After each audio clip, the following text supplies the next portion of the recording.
Selamat datang di salah satu perkuliahan wajib program studi oceanografi, yaitu Mekanika Fluida, OS 2102. Pada pertemuan minggu keempat ini kita akan membahas sifat fluida yang kedua, yaitu viskositas. Viskositas adalah sifat fluida yang ditimbulkan oleh ikatan atau cohesion dan juga interaksi antara molekulnya. Jadi selain ikatan, ada juga interaksi antara molekul yang menyebabkan hambatan atau resistensi terhadap deformasi geser pada fluida. Nah, kenapa sih perlu ada viskositas? Kan sudah ada densitas, ya. Coba kita ambil contoh, misalnya densitas air, 1 gram per centimeter kubik, dan kita bandingkan dengan densitas minyak, 0,93 gram per centimeter kubik. Tentu kita akan mendapatkan nilai yang hampir-hampir serupa, 1 dengan 0,93, ya. Itu kan hampir-hampir sama lah, ordernya hampir sama. Tapi coba kita lihat gerak air dan minyak, tentu kan berbeda ya. Jadi perilaku ketika bergeraknya berbeda. Nah, densitas itu menjelaskan hubungan antara partikel dengan kontrol volumenya dalam suatu sistem, ya kan? Sehingga densitas lebih menggambarkan kerapatan partikel dalam satu kontrol volume. Nah, kalau kontrol volumenya sama gitu ya antara fluida yang berbeda, tentu densitas fluida lebih menjelaskan tentang heaviness of a fluid. Tapi viskositas beda. Viskositas menjelaskan hubungan partikel dengan dirinya sendiri atau partikel dengan ruangan yang bersinggungan padanya.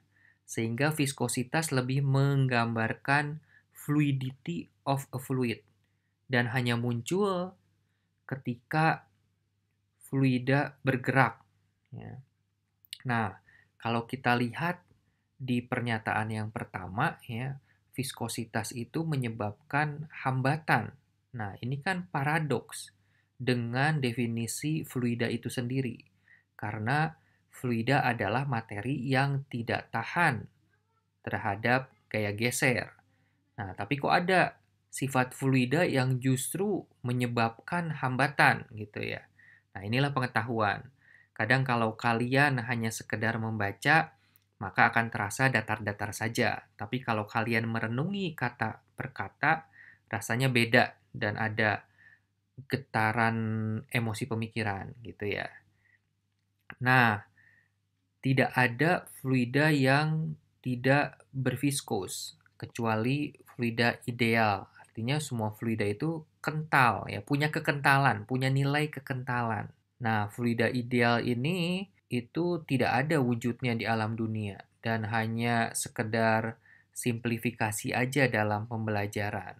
Makanya guru saya suka bilang kalau fluida ideal itu fluida surga. Karena sebenarnya seluruh fluida itu adalah kental atau berviskos ya. Sehingga untuk menghitung tadi gaya geser yang disebabkan oleh kekentalan, ada hukum Newton tentang viskositas, di mana berlaku hubungan linier bahwa tau sama dengan mu kali du dy, di mana tau itu adalah stres geser dan mu adalah koefisien viskositas dinamik. Sedangkan du dy itu adalah gerak relatif antara lapisan fluida. Ya. Di sini satuannya Newton per meter persegi, satuan dari tau. Sehingga kalau kita ingin samakan antara ruas kanan dan ruas kiri, maka kita akan memiliki satuan untuk mu adalah kilogram per meter per second. Pengaruh atau peran viskositas fluida baru terasa pada fluida yang mengalir, sehingga fluida dalam keadaan diam atau tidak mempunyai gerak relatif antara fluida akan menyebabkan du dy-nya sama dengan 0 dan stres geser atau shear stress-nya 0. Sebenarnya viskositas fluida pada fluida statistika itu bukannya tidak ada. Viskositas fluidanya selalu ada pada semua fluida Newton. Hanya saja karena fluidanya tidak mengalir, gerak fluida menjadi tidak terpengaruh oleh viskositas. Sehingga apakah gaya gesekan antara partikel menimbulkan viskositas? Ya, jawabnya tidak. Ya. Jadi, apa yang menyebabkan gesekan gitu ya? Nah, gesekan itu terjadi karena perbedaan kecepatan.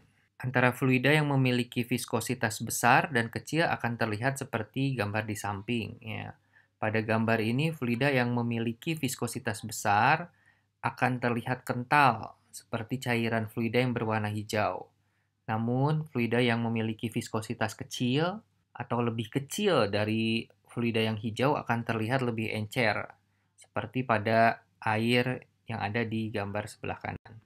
Ada atau tidaknya kehadiran stres geser dapat dilihat pada visualisasi ini. Gambar ini dapat dijelaskan dalam beberapa sudut penjelasan, tapi mudahnya, jika ada bidang batas, pada umumnya ada gaya gesek, sehingga profil arus menyerupai parabola atau terlihat eksponen atau bahkan logaritmik pada satu sisi ya.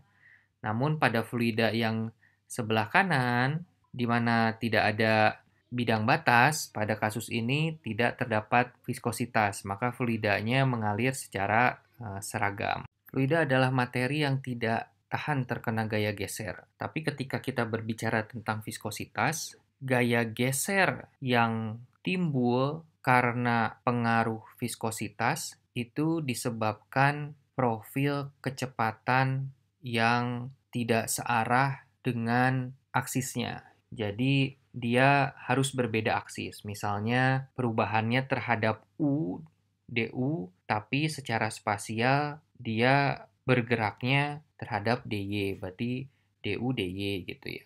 Bukan du/dx, ya kan? Kalau du/dx itu dia nggak menimbulkan shear, tapi dia terjadi perenggangan atau penciutan gitu ya. Sama juga kalau dia dv/dy, dia nggak terjadi shear gitu ya. Dia justru tarikan atau tekanan gitu ya. Seperti itu. Pada gaya gesek ini kita melihat bahwa gesekannya terjadi pada arah du/dy gitu ya, pada arah u, dan dia berubah secara vertikal pada aksis y gitu ya. Kita lanjutkan lagi nanti. Terima kasih.